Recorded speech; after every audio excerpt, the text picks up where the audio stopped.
कुरुवंश की उत्पत्ति। कुरुवंश की उत्पत्ति पुराणों के अनुसार ब्रह्मा जी से अत्रि, अत्रि से चंद्रमा, चंद्रमा से बुध और बुध से इलानंदन पुरूरवा का जन्म हुआ। पुरूरवा से आयु, आयु से राजा नहुष और नहुष से ययाति उत्पन्न हुए। ययाति से पुरु हुए। पुरु के वंश में भरत और भरत के कुल में राजा कुरु हुए। कुरु के वंश में शांतनु का जन्म हुआ। शांतनु से गंगानंदन भीष्म उत्पन्न हुए। उनके दो छोटे भाई और थे चित्रांगद और विचित्रवीर्य। ये शांतनु से सत्यवती के गर्भ से उत्पन्न हुए थे।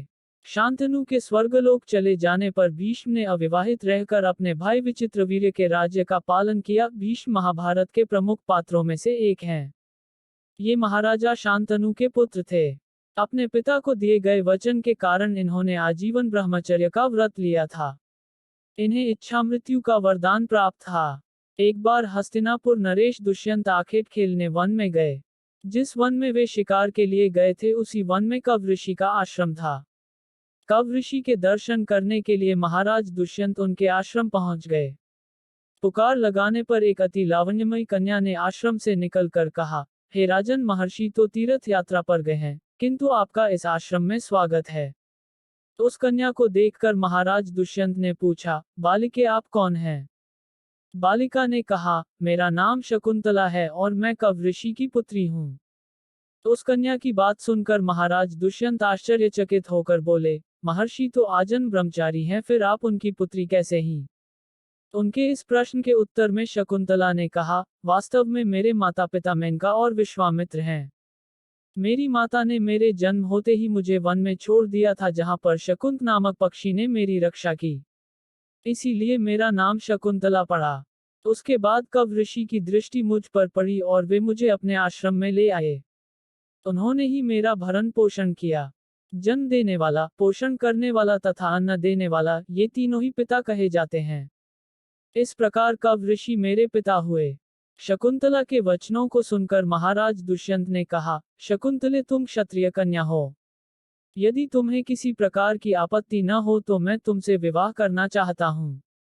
शकुंतला भी महाराज दुष्यंत पर मोहित हो चुकी थी, अतः उसने अपनी स्वीकृति प्रदान कर दी। दोनों ने गंधर्व विवाह कर लिया।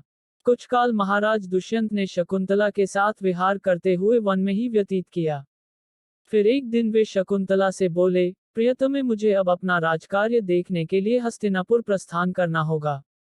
महर्षि कव के तीर्थ यात्रा से लौट आने पर मैं तुम्हें यहाँ से विदा कराकर अपने राजभवन में ले जाऊंगा।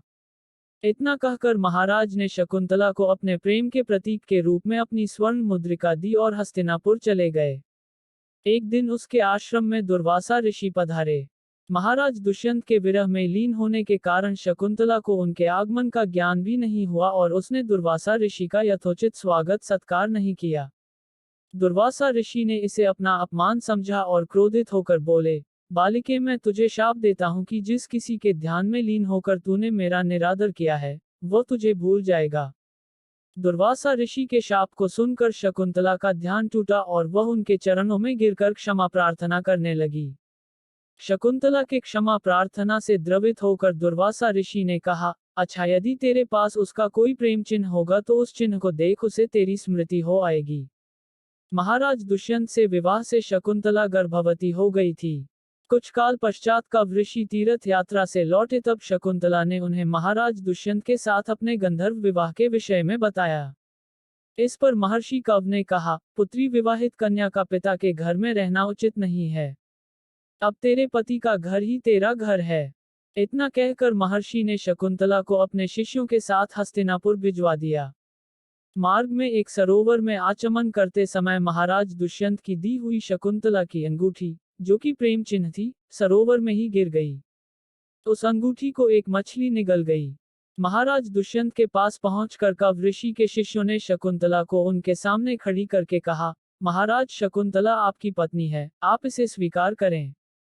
महाराज तो दुर्वासा ऋषि के शाप के कारण शकुंतला को विस्मृत कर चुके थे, अतः उन्होंने शकुंतला को स्वीकार नहीं किया और उस पर कुलटा होने का लांछन लगाने लगे।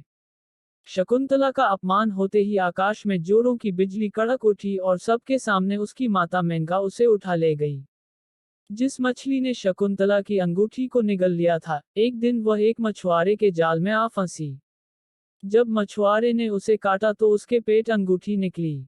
मछुआरे ने उस अंगूठी को महाराज दुष्यंत के पास भेंट के रूप में भेज दिया। अंगूठी को देखते ही महाराज को शकुंतला का स्मरण हो आया और वे अपने कृत्य पर पश्चाताप करने लगे।